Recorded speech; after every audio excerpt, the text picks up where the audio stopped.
Hello mga buwaka ng inang shit at samahan ninyo kaming maligo ng agit-it, syempre.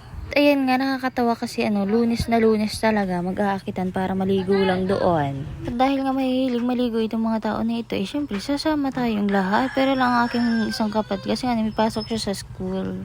At papunta pa nga lang kami dyan pero nakaka-enjoy na kasi naman sobrang ganda ng daan, nature na nature. Oh, di ba? Kaya alam ko naman sa lahat ng mga followers ko dyan, alam ko nakapunta na kayo dyan pero sobrang ganda kasi talaga. Oo, kayo aminin ninyo, maganda talaga dyan. Akit nga sana kami dyan ng Mount Panit kaso naisip namin sobrang init na lang. Pumunta pa kami dyan, sunog na yung balat namin, masusunog pa. Hala. Alam niyo bang simula na nag-trending yung Mount Panit na hindi pa talaga ako nakapunta dyan. Ay paano? Walang service. Ngayon pa lang nagkaka-service. Ay hayay at sunod ay aaga-agahan na para makaakyat naman doon. Aba, anong gusto niyo? Kayo lang? Uy, galit. Medyo natagalan nga kami nung papunta doon kasi nga hindi pa lang si ate gaano sanay magmotor kaya medyo ingat-ingat lang. Kayo din, yung mga followers ko dyan na mahilig mag-road trip.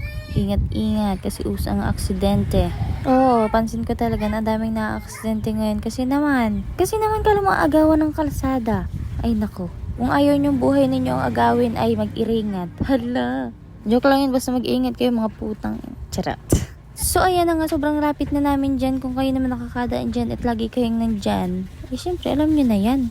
Baka tadyakan ko kayo dyan Ay, iba yun. Kita nyo naman kung gano'ng katirik yung araw. O, paano pa kami aakit ng Mount Panit? At sobrang lapit na nga namin dyan sa katotohanan. Katotohanan! Kita nyo tanaw na ang dagat. At ayan nga, sobrang ganda ng daan, ang linis. Ewan ko ba naman, ba't ibinus over ko pa ito? Ang hirap tuloy mag-isip kung anong sasabihin. Alam nyo bang hindi ko na matandaan kung kailan yung last na punta ko dito. Pero hayaan nyo na, share ko lang naman yun. Akala ko nga doon na kami hintay sobrang kainitan kaya dito nag-adjust kami nila papa sa unahan kasi parang magaganda naman dito sa may unahan. At ayan nga, kitang-kita nyo naman kaganda-ganda naman talaga. Parang ako lang maganda. Huy! At ayan, feel na feel ko talaga ang pagbibideo. Kala mo talaga ngayon na lang ulit nakadagat. Ay ngayon na naman talaga. At hindi na ako dyan nag-video-video. Pagtapos ako maligo sa akin nag-video-video. At kita nyo naman, ganda. Katapos lang namin yan kumain ng almusalan kasi dyan na kami nag-almusal, malamang. At ayan nga, pauwi na nga kami dyan. Wala, share ko lang, malamang.